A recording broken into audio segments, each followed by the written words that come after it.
Good morning, lovely students. So in my previous lecture, we discussed about the transportation of O2 and CO2. कैसे हमारा transportation हो रहा है, कैसे gases exchange हो रहा है, एंड हमने अपना बोहर्स इफेक्ट और हेल्डाने इफेक्ट देख लिया था. ठीक है. So this is very very important for all your competitive exams perspective. ठीक है. तो आज हम स्टार्ट करते हैं. मैंने बताया था आपको कि मैं ग्राफ के बारे में थोड़ा बता दूंगी कि जो एसोसिएशन डिसोसिएशन कर्व बनता है वो कैसे बनता है आपका. ठीक है. So let's start our class. Oxygen haemoglobin association dissociation curve मतलब ऑक्सीजन जब हीमोग्लोबिन से मिल रही है तो क्या बना रही है, ऑक्सी हीमोग्लोबिन का फॉर्म बना रही है.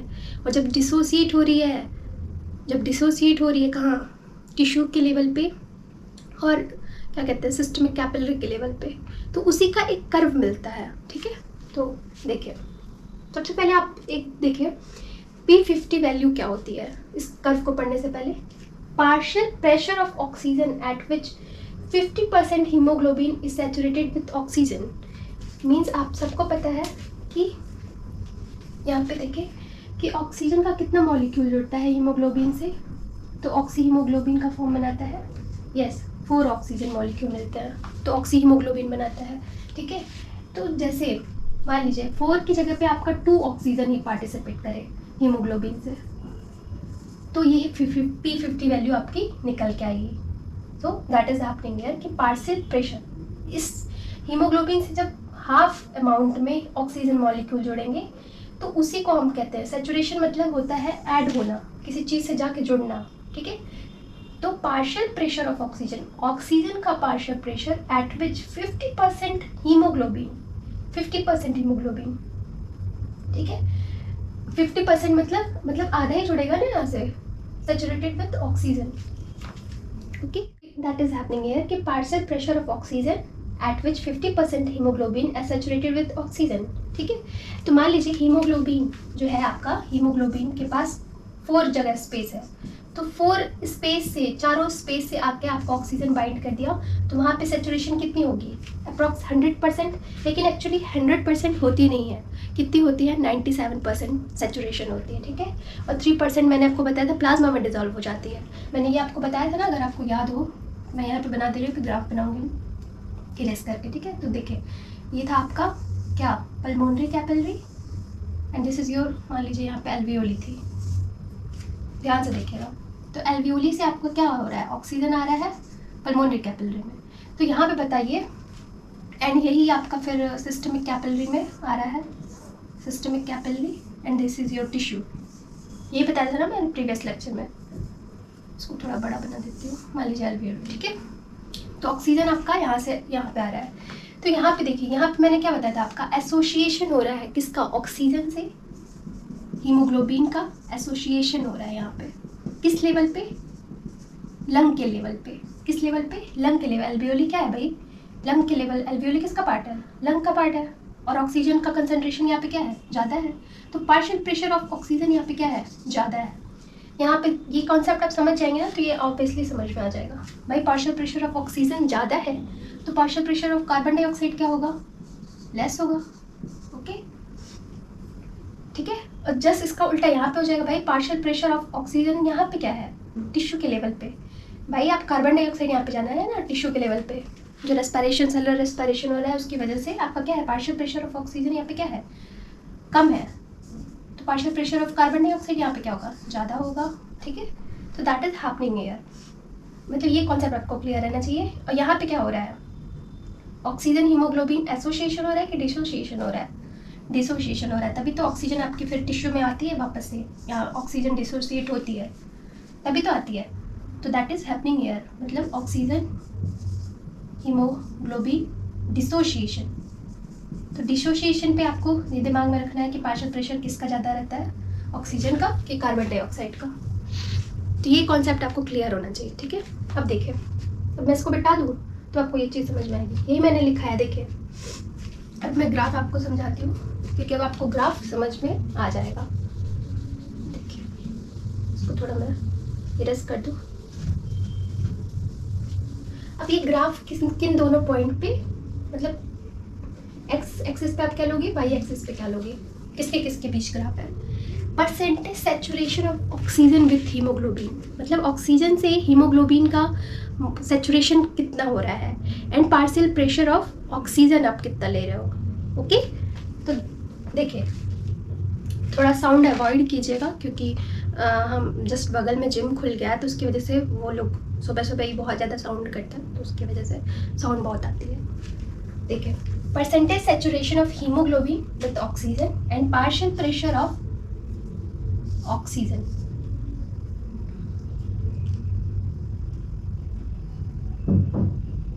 Okay, partial pressure of oxygen ही है यहाँ पे, देख लो ना आपको। देखिए, percentage saturation of haemoglobin with oxygen, मतलब ऑक्सीजन से हीमोग्लोबिन का सेचुरेशन पॉइंट कितना है, and partial pressure of oxygen कितना है। तो इसका जो ग्राफ मिलता है वो सिग्मॉइड शेप का मिलता है, एश शेप्ड, कुछ ऐसा। कैसा मिलता है? सिग्मॉइड शेप का ग्राफ मिलता है आपको, इसको लिख लीजिएगा।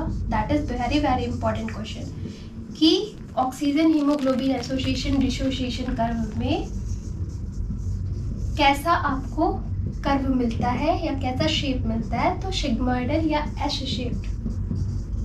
अब देखिए P50 वैल्यू क्या होती है भाई, यहाँ पे मैंने बताया, यहाँ पे मान लीजिए आपका ऑक्सीजन से हीमोग्लोबिन की जो बाइंडिंग की एफिनिटी है वो कितनी है, 100% मान लीजिए। 100% आप नहीं बोलते हो, 97% बोलते हो, क्योंकि भाई 3% तो प्लाज्मा में डिजॉल्व हो जाती है, ये मैंने आपको प्रीवियस लेक्चर में बताया है, ठीक है। तो 3% आपकी डिजॉल्व हो जाती है प्लाज्मा में, तो कितना बच गया, सो 97% ही बचा ना हीमोग्लोबिन। 97% यहाँ पे सेचुरेशन होगा हीमोग्लोबिन का ऑक्सीजन से। ओके, अब देखिए P50 वैल्यू क्या होती है। मैंने कहा जब मान लीजिए टोटल आपका 100% 97% सेचुरेशन है यहाँ पे, जब उसका हाफ हो जाए, मतलब अगर हीमोग्लोबिन के पास 4 स्पेस है ऑक्सीजन मॉलिक्यूल को लेने के लिए, और वो टोटल भर जाए, मतलब टोटल फिल हो जाए, तो वहाँ पे क्या होगा, 97% हीमोग्लोबिन मतलब जुड़े हुए हैं एक दूसरे से। लेकिन अगर वो हाफ अमाउंट में जुड़े हुए हैं, 2 ऑक्सीजन मॉलिक्यूल ही जाके जुड़ रहे हैं हीमोग्लोबिन मॉलिक्यूल से, तो वहाँ पे आपको वैल्यू क्या मिलेगी, ऐसी कुछ मिलेगी, हाफ मिलेगी जैसे इसके, ठीक है। That is called P50 value. क्या कहेंगे इसको, इस पॉइंट को हम कहेंगे P50, partial pressure of oxygen. यहाँ पे क्या निकल के आएगा, P50 वैल्यू आपकी निकल के आएगी, ठीक है। और पार्शियल प्रेशर ऑफ P50 का जो ये अमाउंट होता है कितना होता है, मतलब यहाँ पे अगर आप ले लो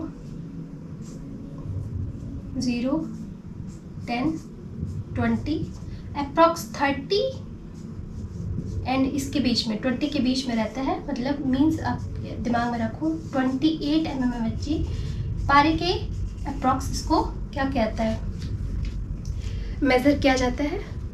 तो पार्शियल प्रेशर ऑफ ऑक्सीजन यहाँ पे कितना होता है, 28 mmHg। इधर क्या ले रहे हो, एक्स पे आप 28 mmHg partial pressure of oxygen ले रहे हो, और यही इसी को क्या हाफ अमाउंट ऑफ सेचुरेशन हो रहा है हीमोग्लोबिन से ऑक्सीजन का, तो इसी को हम P50 वैल्यू कह देंगे। P50 वैल्यू पे अमाउंट कितना है आपका पार्शियल प्रेशर का, 28 mmHg। तो ये भी क्वेश्चन आपसे पूछ लेता है कि कितने अमाउंट पे, 28 mmHg अप्रॉक्स रहता है, ठीक है। अब देखिए, आई होप ये ग्राफ आपको समझ में आ गया होगा कि सेचुरेशन का मतलब क्या होगा, परसेंटेज सेचुरेशन का मतलब क्या हो गया। अब देखिए ये बता दिया मैंने P50, ये दिमाग में रखिएगा, क्योंकि इसी से आपको सारा दिमाग में रखना है कॉन्सेप्ट, कि P50 is inversely proportional to affinity of haemoglobin with oxygen. मतलब P50 अगर कम हो रहा है तो एफिनिटी कितनी होगी हीमोग्लोबिन से ऑक्सीजन की, बाइंडिंग की एफिनिटी, बाइंडिंग एफिनिटी पे आप लिख सकते हो क्या होगी। अगर P50 वैल्यू बढ़ेगा तो बाइंडिंग एफिनिटी क्या होगी, घटेगी, और जब ये बढ़ेगा तो ये P50 वैल्यू घटेगी। तो यही मैंने यहाँ पे लिखा है, देखिए। अब आप ऐसे नॉर्मली बताइए कि वैल्यू जो है, मैंने क्या बताया था आपको कि टिश्यू लेवल पे क्या हो रहा है, ऑक्सीजन हीमोग्लोबिन डिसोसिएशन हो रहा है। अभी बताया मैंने जस्ट आपको, ऑक्सीजन हीमोग्लोबिन डिसोसिएशन हो रहा है। टिश्यू के लेवल पे क्या ज़्यादा है, कार्बन डाइऑक्साइड ज़्यादा है, कार्बन डाइऑक्साइड ज़्यादा है ना यहाँ पे, टिश्यू के लेवल पे, भाई सेलुलर रेस्पिरेशन के थ्रू पर टिश्यू लेवल पे कार्बन डाइऑक्साइड जाता है, तो यहाँ पे ऑक्सीजन से हीमोग्लोबिन की एफिनिटी क्या हो जाती है, कम हो जाती है, इसीलिए डिसोसिएशन वर्ड आता है ना। तो यहाँ की P50 वैल्यू क्या होगी, ज़्यादा बढ़ेगी, तो ऑक्सीजन से हीमोग्लोबिन की एफिनिटी क्या होगी, कम होगी, इसीलिए यहाँ पे डिसोसिएशन लिखा है, ठीक है। P50 वैल्यू कम होगी तो ऑक्सीजन से हीमोग्लोबिन का एसोसिएशन होगा, किस लेवल पे, लंग लेवल पे। तो ये आपको दिमाग में रखना है कि P50 वैल्यू कम होगी तो affinity of haemoglobin with oxygen, binding affinity of haemoglobin with oxygen क्या होगा, ज़्यादा होगा अगर P50 वैल्यू कम है तो। इसीलिए यहाँ पे क्या हो रहा है, ऑक्सीजन हीमोग्लोबिन एसोसिएशन हो रहा है, इसको ध्यान से समझिए, ठीक है। और ये कहाँ पे हो रहा है, लंग लेवल पे, मतलब एल्वियोली के लेवल पे। तो यहाँ पे क्या ज़्यादा है आपका, ऑक्सीजन का अमाउंट ज़्यादा है, लंग लेवल पे क्या ज़्यादा है, ऑक्सीजन का अमाउंट ज़्यादा है। I hope this will be clear to you कि P50 वैल्यू का मतलब क्या होता है, P50 वैल्यू का इन्वर्सली प्रोपोर्शनल किसके है, ठीक है। P50 वैल्यू का मान ज़्यादा होगा तो आपको क्या मिलेगा, ऑक्सीजन हीमोग्लोबिन डिसोसिएशन कर।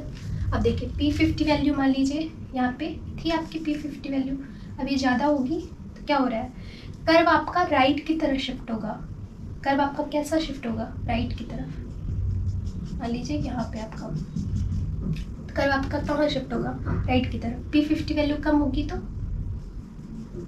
कर्व आपका लेफ्ट साइड शिफ्ट होगा, ठीक है। तो ये दिमाग में रखिए, अगर P50 वैल्यू का मान कम हो रहा है 28 mm से भी कम हो जाएगा तो क्या आपको मिलेगा, P50 वैल्यू आपको कौन सा कर्व मिलेगा, ऑक्सीजन हीमोग्लोबिन एसोसिएशन कर्व, यहाँ पे एसोसिएशन वाला कर्व मिलेगा आपको P50 के वैल्यू। और जब ज़्यादा होगा तो डिसोसिएशन वाला पॉइंट मिलेगा, डिसोसिएशन, ओके। तो यही आप देखिए, ये तो आपको क्लियर हो गया कि कर्व कब राइट शिफ्ट होगा, कब लेफ्ट शिफ्ट होगा। जब P50 वैल्यू की का अमाउंट ज़्यादा हो रहा है तो वो राइट शिफ्ट हो जाएगा, ठीक है, और जब कम हो रहा है तो वो लेफ्ट शिफ्ट हो जाएगा। अब वही factors affecting oxygen haemoglobin association dissociation curve, यहाँ पे कौन कौन से फैक्टर अफेक्ट करेंगे आपके इस ग्राफ को, देखिए कब आपका कर्व शिफ्ट हो रहा है राइट, डिसोसिएशन के लेवल पे, ठीक है। डिसोसिएशन के लेवल पे आपका क्या हो रहा है, P50 वैल्यू ज़्यादा हो रही है तो हीमोग्लोबिन डिसोसिएशन हो रहा है ना, तो डिसोसिएशन के लेवल पे आपका राइट शिफ्ट होगा कर्व। और यहाँ पे मैंने आपको क्या बताया था, डिसोसिएशन में आपका क्या ज़्यादा है, partial pressure of carbon dioxide ज़्यादा है, ठीक है। बहुत ही ईजी है, इसको ध्यान से समझेंगे तो कुछ भी नहीं है। पार्शियल प्रेशर जब कार्बन डाइऑक्साइड ज़्यादा है तो पार्शियल प्रेशर ऑफ ऑक्सीजन क्या होगा, कम होगा, ऑब्वियसली। किस लेवल पे है, डिसोसिएशन किस लेवल पे हो रहा है, टिश्यू के लेवल पे, ये भी लिख लीजिएगा, ठीक है। अब जो कार्बन डाइऑक्साइड का कंसंट्रेशन रहेगा, जैसा भी अमाउंट रहेगा, अगर कार्बन डाइऑक्साइड आपका बढ़ा हुआ है मतलब इंक्रीज कर रहा है तो वहाँ पे आपका टेम्परेचर भी बढ़ेगा। ऑब्वियसली जब सेलुलर रेस्पिरेशन हो रहा है तो वहाँ पे हीट जनरेट होगा तो टेम्परेचर कैसा होगा, ज़्यादा होगा। हाइड्रोजन का अमाउंट क्या होगा, हाइड्रोजन प्लस का अमाउंट भी क्या होगा, ज़्यादा होगा। और जैसे ही हाइड्रोजन प्लस आयन ज़्यादा है तो pH का वैल्यू क्या हो जाएगा, घट जाएगा। एंड जस्ट इसका एंटागोनिस्टिक आपका क्या हो जाएगा, कर्व शिफ्ट टू लेफ्ट हो रहा है तो P50 वैल्यू का मान क्या हो रहा है, कम हो रहा है, ठीक है। और वहाँ पे क्या होगा, ऑक्सीजन हीमोग्लोबिन एसोसिएशन, ओके। कहाँ पे हो रही है, लंग लेवल पे। और लंग लेवल पे आपका क्या ज़्यादा है, ऑक्सीजन का पार्शियल प्रेशर ज़्यादा है, तो पार्शियल प्रेशर ऑफ ऑक्सीजन यहाँ पे क्या है, ज़्यादा हो गया। Obviously partial pressure of carbon dioxide क्या हो जाएगा, लेस हो जाएगा, ठीक है। जैसे इसका उल्टा, और हाइड्रोजन प्लस आयन की कंसंट्रेशन यहाँ पे कम हो जाएगी, टेम्परेचर भी कम हो जाएगा। जैसा आपका CO2 का अमाउंट रहता है सेम वैसा ही रहता है आपका हाइड्रोजन का, टेम्परेचर का भी। यहाँ पे एक बिसफॉस्फेट P यूज़ होता है, वो ज़्यादा पूछता नहीं है, तो इतना ही आप दिमाग में रखिए। तो ऐसे ही आपका है oxygen haemoglobin association dissociation curve कैसा मिलेगा आपको, सिग्मॉइड मिलेगा। What is P50 value, saturation pressure of oxygen है, ठीक है। Oxygen at which 50% haemoglobin is saturated with oxygen, ठीक है। ऑक्सीजन से जितनी भी बाइंडिंग की एफिनिटी होगी किसकी, हीमोग्लोबिन की, 50% सैचुरेशन पार्शियल प्रेशर पे, ठीक है। तो that is called P50 value. Oxygen का जितना पार्शियल प्रेशर, यहाँ पे कितना है 28 mmHg, partial pressure of oxygen at which 50% of hemoglobin is saturated with oxygen. Hemoglobin is saturated with oxygen on partial pressure of oxygen. ठीक है, कितना है 28 mmHg. That is called P50 value. Okay. I hope this will be clear to you. अब आपको ये कभी भूलेगा नहीं, क्योंकि मैंने आपको एकदम ईजी वे में पढ़ाया है, एकदम ईजीएस्ट वे में. इसी को बार बार आप देखोगे आपको समझ में आ जाएगा, क्लियर हो जाएगा एकदम. क्योंकि यहाँ पे लोग बहुत ही कंफ्यूज हो जाते हैं, ये टॉपिक छोड़ भी देते हैं क्योंकि उनको समझ में ही नहीं आता है.